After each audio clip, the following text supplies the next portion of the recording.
Gajuwaka 73వ ward ఆదర్శ ground లో ప్రతి ఏటా దీపావళి స్టాల్స్ పెట్టి అమ్మకాలు నిర్వహిస్తారు. అదే మాదిరిగా ఈ సంవత్సరం కూడా దీపావళి స్టాల్స్ కు అధికారులు అనుమతులు ఇచ్చారు. 73వ వార్డు కార్పొరేటర్ భూపతి సుజాత స్థానికులు ఈ స్టాల్స్ పెట్టడంపై అభ్యంతరం వ్యక్తపరిచారు.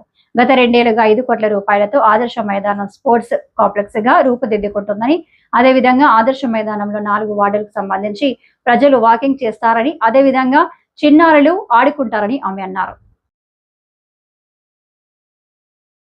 గ్రౌండ్ చుట్టూరు 4 బోర్డులు 4 శిలకా ఫలకాలతో ఈరోజు శంకుస్థాపన జరిగిందంటే గతంలోని మనం ఇచ్చిన మాట నిలబెట్టుకున్నాం. ప్రజల కోసం ఇదంతా మనం చేసేది. ఈరోజు ఇంత శిలాఫలకాలు పెట్టి వర్క్ అవుతుంటే ఇంత దుర్మార్గంగా అధికారులు ఎలా ఇస్తున్నారు అన్నది దీని మీద అయితే మాత్రం అందరూ ఖండించాలని చెప్పేసి అనుకుంటున్నాం.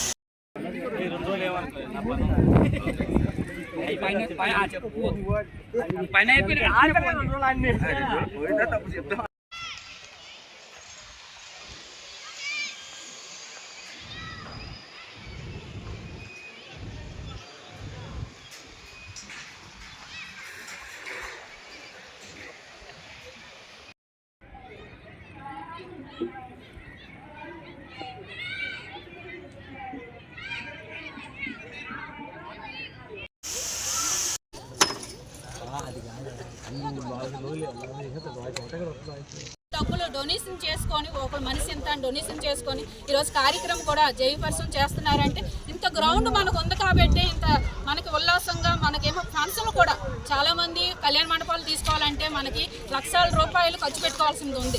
ఈ రోజుల్లోని లక్షైనా మనకు తగ్గడమే కదా అని చెప్పేసి జిఎంసీ కమిషనర్ దగ్గర నుంచి పర్మిషన్లు తీసుకొని ఈరోజు గ్రౌండ్లో కూడా పెళ్ళిళ్ళు కూడా ఎన్నో కార్యక్రమాలు ఫంక్షన్లో బర్త్డేలు ఎన్నో కార్యక్రమాలు జరుగుతున్నాయి. అలాంటివన్నీ జరుగుతున్నాయి అంటే గ్రౌండ్ శుభ్రంగా ఉంది కాబట్టి ఈరోజు మళ్ళీ స్టాల్స్ గతంలోనే అలాగే తీసుకొని పోయారు. మళ్ళీ కార్పొరేట్గా నా వరకు వస్తుంది కాబట్టి నేనేమో కాంట్రాక్టర్ మాట్లాడుకొని మనమేమో ఫుల్ చేసుకొని గ్రానైట్తో ఈ కాలనీ వాసులందరికీ ఈ వార్డు సభ్యులు 73 వార్డు భూపతి సుజాత గారు వచ్చిన సందర్భంగా మీ అందరికీ మనం చేసుకున్నది ఏంటంటే ఇక్కడ ఈ ఫైర్ వర్క్స్ తాలూకా స్టాల్స్ అన్ని పెడుతున్నారు.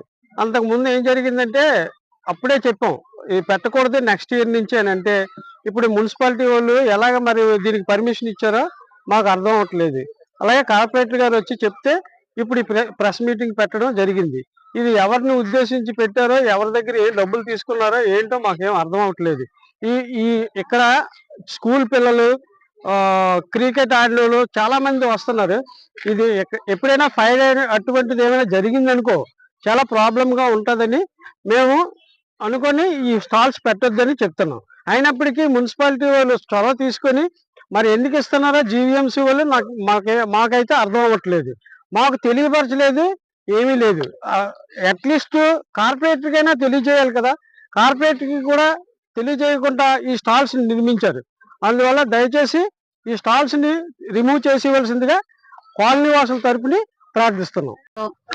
ఈరోజు 73 వార్డులో ఈరోజు ఆదర్శ గ్రౌండ్ అన్నది చాలా మన ప్రజలందరికీ కూడా నలుమూలల 4 వార్డులు 5 వార్డుల నుంచి కూడా ప్రజలందరూ కూడా ఇక్కడ నివసించేదంటే ఇక్కడ ఆటల పోటీలే కదా అనేక రకాల కార్యక్రమాల మీద ఈరోజు ఈ గ్రౌండ్ అభివృద్ధి చెందాలనే ఉద్దేశం మీద నాకు ఎలక్షన్లకి ఈ 73వ వార్డులో నన్ను నియమించగానే ప్రజలందరూ కూడా నన్ను కోరారు. ఏమని గతంలో ఎంతో మంది ఎమ్మెల్యేలు వచ్చారు కానీ మంత్రులు వచ్చారు కానీ పరిమితం బోర్డులకి అయ్యారు, శంకుస్థాపన చేశారు కానీ మాకు ఇదైతే సమస్య తీరట్లేదని చెప్పి ప్రజలందరూ నన్ను కోరుకున్నారు. ఆ రోజు నేను గెలవక ముందే వీళ్ళు కోరుకున్నారు.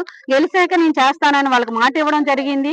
మొత్తం వడా కాలనీ అసోసియేషన్ నుంచే కాదు, నలుమూల వాకింగ్ ట్రాక్ వాళ్ళు మహిళలే కాదు, జెంట్సే కాదు, అందరూ కూడా టార్నమెంట్ ఆడుకున్న కుర్రోళ్ళు కూడా ఉన్నారు. ఎవరైనా ఒక యూత్ చనిపోతే ఆ అబ్బాయి పేరు మీద కూడా టార్నమెంట్ చేసుకునే కార్యక్రమాలు కూడా ఎన్నో జరిగాయి ఈ గ్రౌండ్ లో. ఇందుకని పార్టీలకు అనీతంగా ఈ రోజు ప్రజలందరూ కూడా దీంట్లోనే మనకి బాగుండి ఆటల పోటీలకు అన్నిటికీ ఉపయోగించుకున్న ఫండ్స్ కూడా దీనికి ఉపయోగించుకుంటారు. ఎందుకని జిఎంసీకి పన్ను కట్టి దానికి కూడా పర్మిషన్ తీసుకొని అంత మనకి ప్రజలకు ఉపయోగపడేది. ఈ రోజు గతంలో కూడా మేమున్నప్పుడు కూడా ఈ స్టాల్స్ కి పర్మిషన్ ఇచ్చాను, నేను కూడా ఇవ్వలేదని నేను అన్నా. ఎందుకని ప్రజలందరూ కోరుకున్న ఇప్పుడు ఏంటంటే నిరుడే మనకు చెప్పారు, మేడం గారు ఇటుపైన మీరు పర్మిషన్ ఇవ్వకండి. ఎందుకని కాలనీ వాళ్ళందరికీ కాదు వాకింగ్ వాళ్ళకి అందరికీ కూడా ఇబ్బందికరం అవుతుంది. స్టాల్స్ పెట్టుకుంటున్నారు, మళ్ళీ ఇది అయిపోయాక సొమ్ము చేసుకోవడం తప్పగాని ఈ దీనికి బాగుపడేది ఎప్పుడు సొల్యూషన్ మాకు చూపించట్లేదంటే ఈ రోజు వాళ్ళు ఏం నిందిస్తున్నారంటే మీరు 5 కోట్ల నిధులు ఈ రోజు శంకుస్థాపన మీరు చేయించారు.